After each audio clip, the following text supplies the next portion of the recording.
Hello, everyone. I'm so thrilled to meet you through the Economic Times India Leadership Series. It's a unique initiative launched by the Times Group to interact with the industry stalwarts and understand their immediate challenges, the opportunities, and the maneuvering that's required to steer one of the greatest economies out of this flux brought upon by the pandemic. I'll be hosting this session today, and my name is Sridhar Durairajan. I lead the IT transformation solution portfolio for ServiceNow India, where we are working with a mission to make the world of work better for people. And our guest today needs no introduction. He's one of the most prominent business leaders and an industry veteran. In fact, he is the one who has brought Jingalala to the lives of millions of Indian families through their DDH services.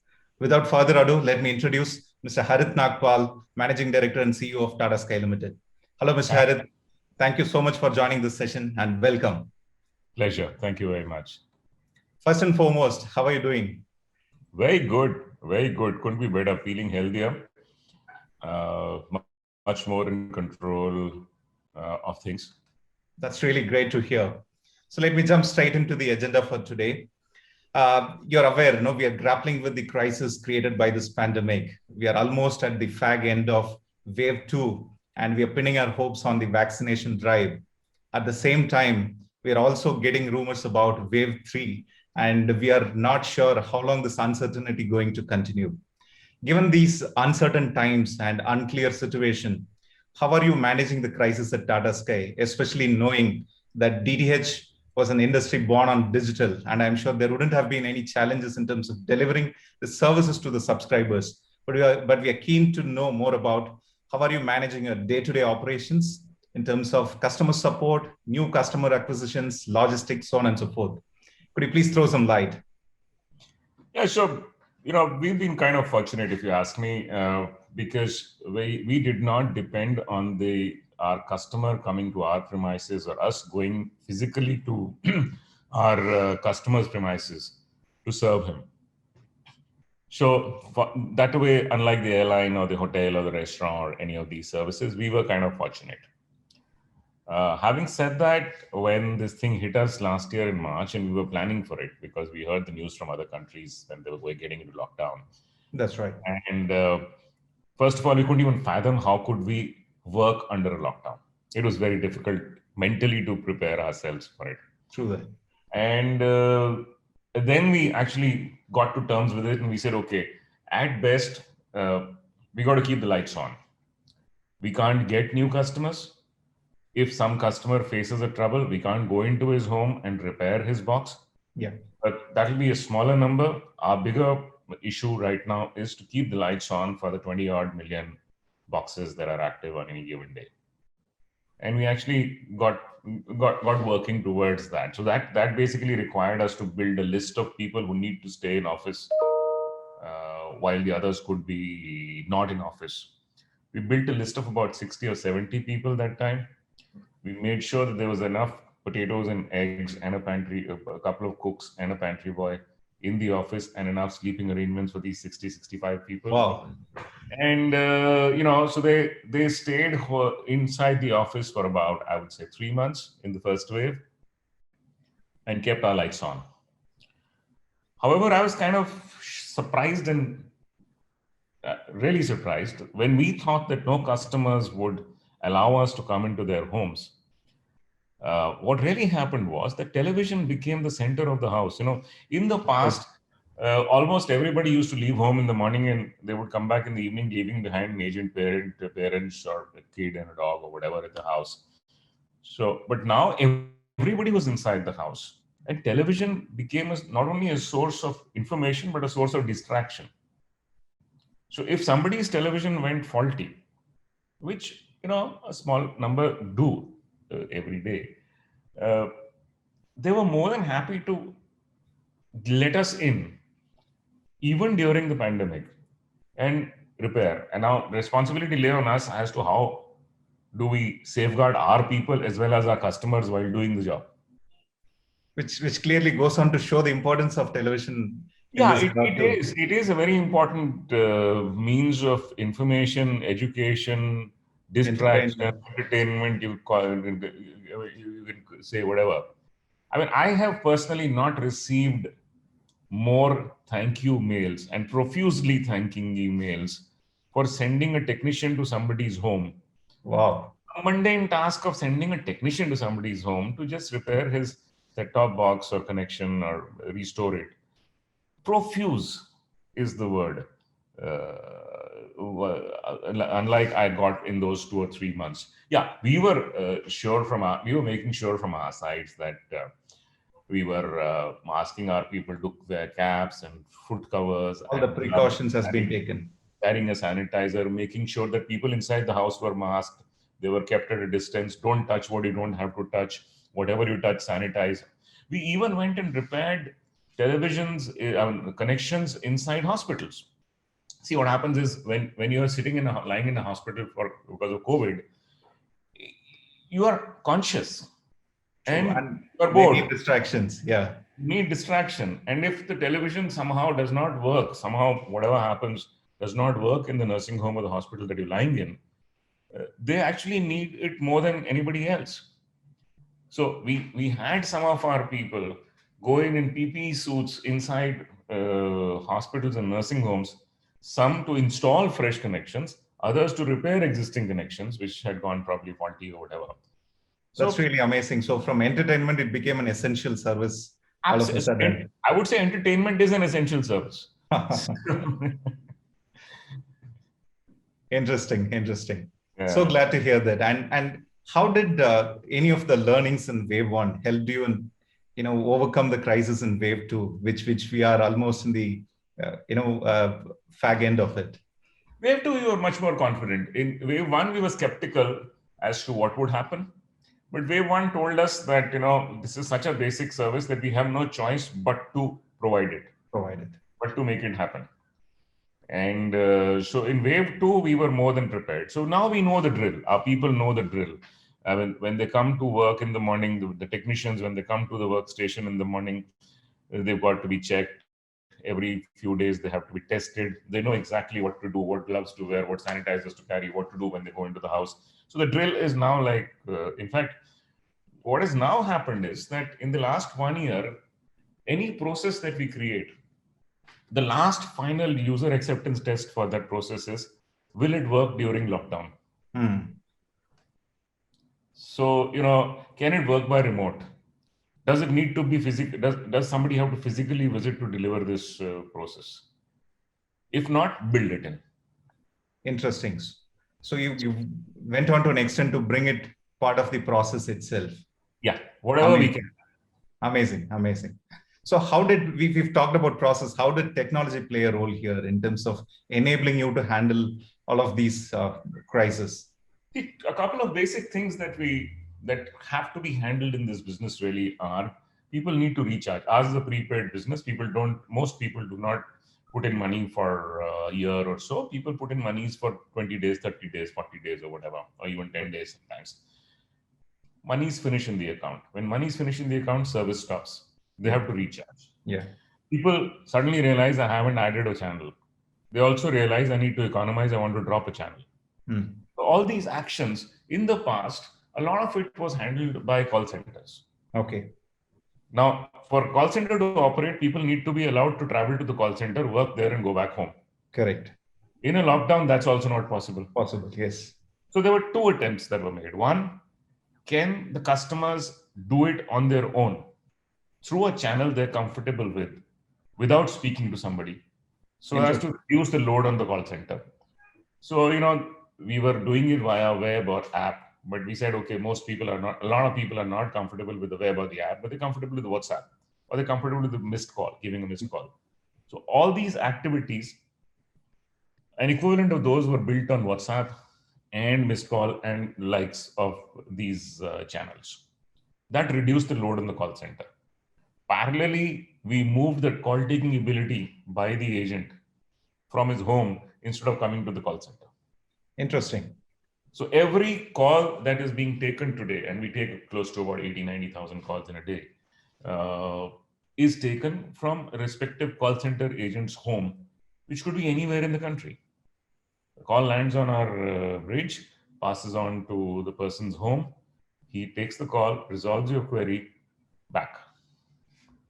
Really interesting. after this deflection, you still had about 80,000 to 90,000 calls a day. And the beauty is you still, were able to handle it from wherever the agents are located without the necessity to get them to a call center to do this. Amazing. No, I sometimes wonder why we did not think of it, or why did we not do it before the pandemic? I mean, had the pandemic not happened, we would have still been running out of call centers, using real estate, making people leave their villages, come to a nearby place, take up a room, live there, travel to the call center every day.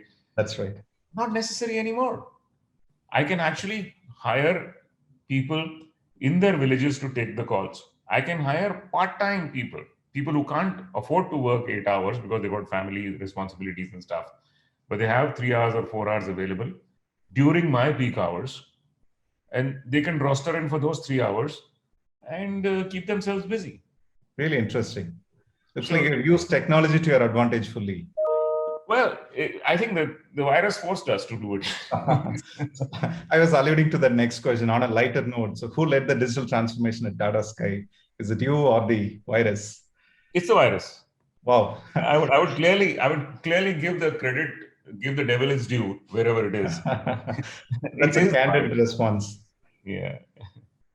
Interesting. Now that we are talking about people and enabling them to work from wherever they are, the uniqueness about any of the Tata Group companies is their culture and the core values that they bring into the table. So how did you manage the culture part of it? Did this pandemic have any impact on the culture, especially because of the reason that now people are not together in an office and they're spread across all over the place? Even that helped us a lot because, as an organization, we've always been telling people not to come to work if it's not necessary, not to come to work if it is a face-to-face meet. For example, if somebody is working in Bombay, he or she's got about an hour and a half of commute one way every day to come to work. You better come to work only if you have a necessary face-to-face meeting. Otherwise, if you got to pour into your computer screen and work all day on your own, you're a knowledge worker who works on the computer, you may as well do it from home. Makes sense. Or a coffee shop near the home if the home is too noisy. But you don't have to travel 1.5 hours into the office. And we've been telling this, we abolished attendance. We stopped marking attendance a few years ago. And but still people would come to work. It was habit. So, the pandemic and the lockdown actually helped us enforce that and get us used to the fact that work can go on even if you do not work in one physical place. Because and let me tell you, there were apprehensions. I mean, right in the beginning, whoever I spoke with, a lot of people said, how do we know that our people are working when they say they're working? Because in the office, when they come, at least we can watch them that they're working. Yeah. And there were a lot of debates on that fact. And then ultimately, we came to the conclusion at the end of these debates that, hey, are we remunerating our people or even hiring our people to deliver on tasks, or are we hiring them to work from 9 to 5 for the number of hours? Now, if that person is able to deliver what he's supposed to deliver by working flexi time, I mean, he's a person who likes to work in the night by himself. Let him work all night. Let him work in 2-hour stretches and go to the market to fetch groceries in between. Why would I care as long as the delivery happens on time and what he's supposed to deliver, which feeds into another person's process, is delivered in time? So we solved that at least for ourselves. Awesome. Ultimately, the outcome matters. Yeah. Excellent. So how about the churn and hiring process that happened during this pandemic over the last 1 year? That's strange. We never thought that we would get to this point. There are many people who joined us online. I mean, we interviewed them online. They completed their joining formalities online. They've been working in the company for the last 1 year. They haven't met their boss or their subordinate physically. Interesting. Now, we could not have ever imagined this. On a normal world, yes. Or in a normal world, to the extent that in the first week of March last year, 10 days before we shut down, I actually traveled to the US to physically interview a person that we were hiring for a very senior position. Wow. We had 4 candidates, and we'd met them online, all of them, and I had to select one out of those. And I actually flew to the US just for 2 nights to meet these 4 people to select one person out of those. That's how we behaved before the pandemic. And today, we would have at least 200 people in the company today who have joined online, have been working online without meeting anybody physically. Really interesting. So much to give back to the environment as well. Yep. Interesting. So how did you manage the upskilling and reskilling requirements when people are scattered all over the place? So the regular in-house programs continued. Mm-hmm. The regular specialist upskilling programs continued with the help of specialized agencies. Even they put together their programs, retailored their programs to online thing. We also, what we did was, since we said people are saving a lot of time on commuting, they've got spare time at hand, let's give them the opportunity. So we tied up with a couple of universities and other institutes to offer them an array of courses. Could be specialist skills, could be general skills. And we subscribe to these universities, we subscribe to these courses and open them for free to our people. Surprisingly, and I was very skeptical. I said, who will do these courses voluntarily without being forced to? And in the 12 months that we subscribed to last year, 1,600 people have taken 30,000 certificates. Wow, that's significant. That's significant. So we've obviously continued with that and one more source now this year. Just to build some more variety, more choice for the people. But 1,600 people doing 30,000 certificates means there is a need for people to, develop and grow themselves. I think the Tata Sky employees are hungry for more knowledge and learning. Humans are hungry. If given a choice, if you force them into a training program, they're looking for a tea break. But if you give it to them voluntarily, people pick it up. And I believe this is to their choice, their topic of interest. Yeah, he could just be, it could be a finance guy looking for HR skills and an HR guy looking for finance skills or whatever. It's your call. What do you want to learn? Interesting. So, Mr. Harit, so far we've talked about the resiliency aspect of the business in terms of how quickly we were able to respond to the sudden disruption in the business, and we could get back on the feet and continue to run the business as usual. I'd like to shift the focus a bit and get your perspective around the business agility aspect of it. What do you think in terms of leveraging agile processes in business to accelerate the growth from now on? So, agility is not as complex as books and journals make it out to be. Mm-hmm. We've learned it the hard way. Because, in the past, there used to be this thing called BCP, business continuity planning and whatever, where you imagined a scenario, what's going to hit you and what's going to be a cure. And therefore you were prepared for it. And there was a business continuity manager who would, trigger off action the moment that particular event happened. Yes. Today, the problem is that you don't know which is the next event that's going to disrupt you. Correct. This virus, nobody could have thought. In the last 3 years, we've been disrupted once by a supplier, once by a competitor, once by the regulator, and once by this virus. And I don't know where this is going to come from. Mm-hmm. The next one is going to come from sea, from land, from forest, from where. So what you need to be agile, we've got 3 basic mantras which make us agile. First, the organization needs to be lean, with fewer levels. So we had about 8 or 9 levels in the organization between me and the customer facing person. We reduced it to 5. Now we are attempting to reduce it to 4. So that, reduces bureaucracy. Very much a flat organization now. Flat organization. Interesting. Second is a collaborative culture, which is the most difficult to achieve because we are used to the chain of authority, the line of authority. Yeah. If somebody at level 5 in finance wants to get something from level 5 in sales, the finance guy has to go all the way up his command. Then the bosses have to talk. Then it goes all the way down, then travels all the way up and then comes down. Instead of that, people are encouraged to collaborate amongst themselves so that the bosses, the seniors, are left free to think about strategic matters and not operating issues every day. Really interesting. And the third is the frontline needs to be empowered to take calls and make mistakes. So failure is encouraged. Failure is more than encouraged. Okay, making mistakes is encouraged, but making the same mistake twice is not encouraged. So that's something to make sure of. Correct, absolutely. So if you have a flat organization, you have a collaborative culture, and you have an empowered frontline, which is encouraged to make mistakes, encouraged to fail fast. You are agile. Then anytime any kind of a crisis hits the company, big, small, medium, whatever size the scale of that crisis be, people in the front line get together, think through the problem, find a solution, implement it. By just informing the people around you and not going around the bureaucratic process of taking permissions, etc., etc. And that's helped us. Really interesting, really interesting. Now, shifting gears a bit, we've talked a lot about business. Now that, the boundary between the work and life is literally blurring with this work from home model. How do you maintain the work-life balance? Well, personally speaking, I was never a workaholic.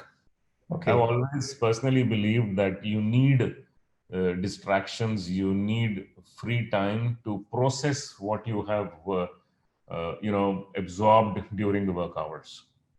Only then, because if you continuously work from 9 o'clock in the morning to 9 o'clock in the night, 6 days a week, there is no time to process what you're doing. Especially as you get higher in life, you need a lot of processing time, thinking time, strategizing time. So even during pre-pandemic era, you won't see me sitting in office beyond 5:36. Wow. Okay. So there is a capacity this mind has of working. Your subordinates must be happy. Well, I don't know, but at least I was happy. So at least I got my spare time on my drive back home. At least there was enough thinking time.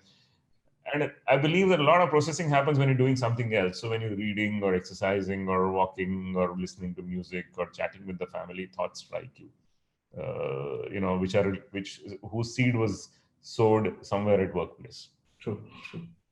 Many times I've noticed that these solutions to problems that are faced at work, they come as a spark when you're not at work. Absolutely. With family, when you're in a movie, when you're driving, when you're exercising, those are the times when that spark comes. So that bathtub analogy that we have of the past is actually true. True. Okay. I'm not surprised. So work life has not changed for me. I used to shut shop at 5:36 earlier. I shut shop at 5:36 even now. Really I also have free time in between. During the day when there is no meeting hours, I sit down and I review whatever I have to, or even relax, laze sometimes. So that's interesting. Yeah. But my exercise has become a little more. My exercising, my walking, my little bit of toning has become a little more regular. My eating at home is obviously 100% regular now.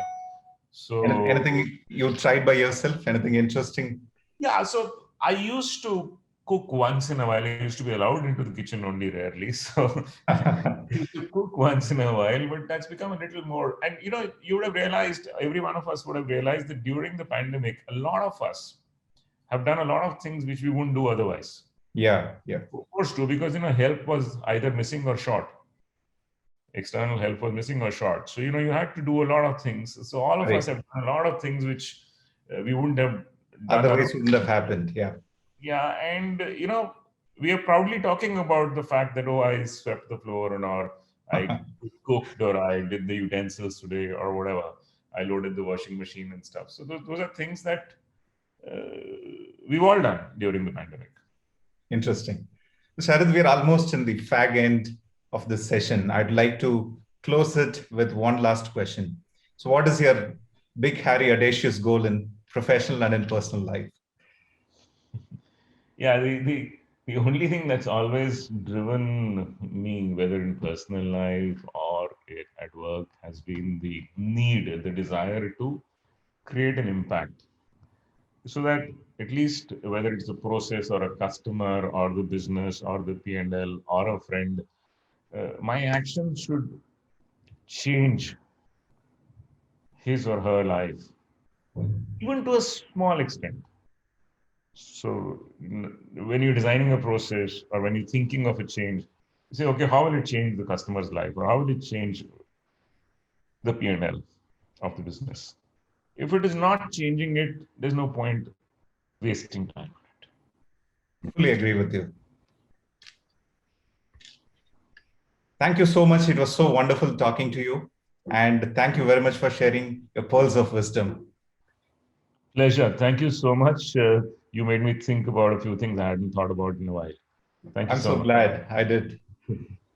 Thank you. Great. Thank you once again. And just to sum it up, it's all about embrace change, embrace, digital, use technology to your advantage, and then think about agility, having agile processes, empowering your frontline team in order to tackle this crisis, and at the same time make sure the work-life balance stays intact.